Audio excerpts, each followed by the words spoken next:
देखिए, हमारा विरोध प्रदर्शन है कि आज से 1 महीना पहले यहीं से हमने एजिटेशन शुरू की थी और आप सभी चैनलों का धन्यवाद करता हूं कि आपने इस एजिटेशन को जो है देशव्यापी बनाने का काम किया। आज हिंदू जागृत हुआ और उनको पता चला कि किस प्रकार से धांधली श्राइन बोर्ड के अंदर चल रही है। श्राइन बोर्ड के अंदर नीट बेस पे जो बच्चे 50 सीटें जो है श्री माता वैष्णो देवी मेडिकल कॉलेज के अंदर दी गई, 42 सीटें जो है वो मुस्लिम बच्चों को, 7 हिंदू बच्चों को और 1 सिख बच्चे को दी गई। उसके बाद हमने विरोध किया और पूरे देश के अंदर विरोध शुरू हुए। हमारी मांग है कि हमें मेडिकल कॉलेज नहीं चाहिए। अब मेडिकल कॉलेज की जगह गुरुकुल खोल दीजिए। श्राइन बोर्ड के पास इतना पैसा है, आप गरीब बच्चों के ऊपर पैसा खर्च कीजिए। आप आने वाले यात्रियों के सहूलियत के लिए पैसा खर्च कीजिए। आप हिंदू समाज के ऊपर पैसा खर्च कीजिए।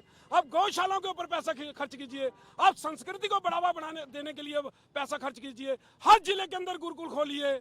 लेकिन हम सहन नहीं करेंगे कि हमारा पैसा किसी और के ऊपर इस्तेमाल किया जाए।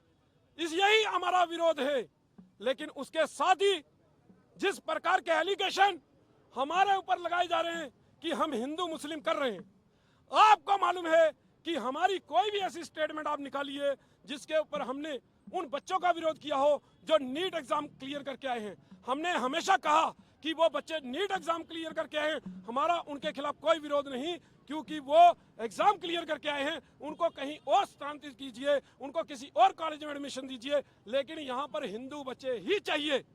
लेकिन जिस प्रकार जमीन के पैसे दे दीजिए और जो एड मिलती है सरकार से वो दे दीजिए वापस। बताइए ना, उमर अब्दुल्ला साहब बताएं कि कौन सी गिरदौरी उनके नाम पे है, या फारूक अब्दुल्ला के नाम पे गिरदौरी है, या रजिस्ट्री है, या प्रदेश जो है महाराजा गुलाब सिंह का है, महाराजा हरि सिंह जी का है।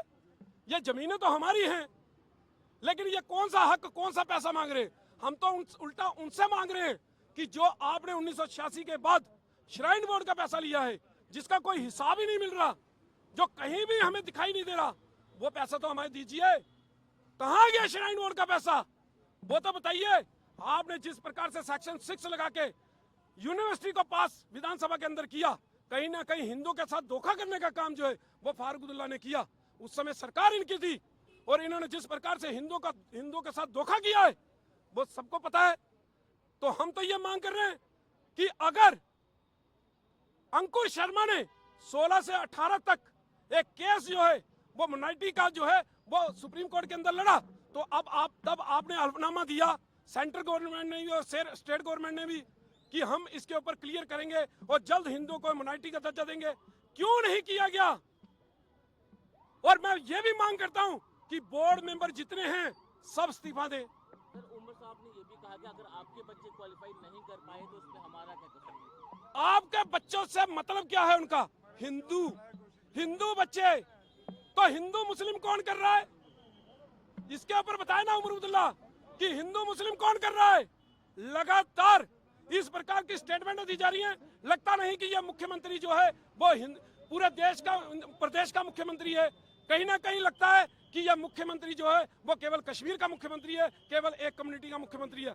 इसको अपनी सीट को छोड़कर धर्मगुरु बनना चाहिए। यह धर्मगुरुओं जैसी स्टेटमेंट इनकी जो है वो बर्दाश्त नहीं की जाएगी। और ये एलिगेशन किसी और पे लगा रहे हैं कि आप हिंदू मुस्लिम कर रहे हैं। बताइए ना हमारे ऊपर, हमने कहीं भी कोई ऐसी स्टेटमेंट दी हो जो किसी कम्युनिटी के ऊपर हो? हमने तो कभी बच्चों का विरोध नहीं किया। तो हमने तो ये कहा कि ये नीट का एग्जाम था, बड़ा एग्जाम था, बच्चे क्लियर करके आए हैं, तो इनको जो है किसी और कॉलेज में स्थानांतरित किया जाए और इनका जो है वो पढ़ाई जो है वो खराब नहीं होनी चाहिए। लेकिन कहीं ना कहीं ये लोग हिंदू मुस्लिम करने का काम जो है ये मुख्यमंत्री कर रहा है। उमर अब्दुल्ला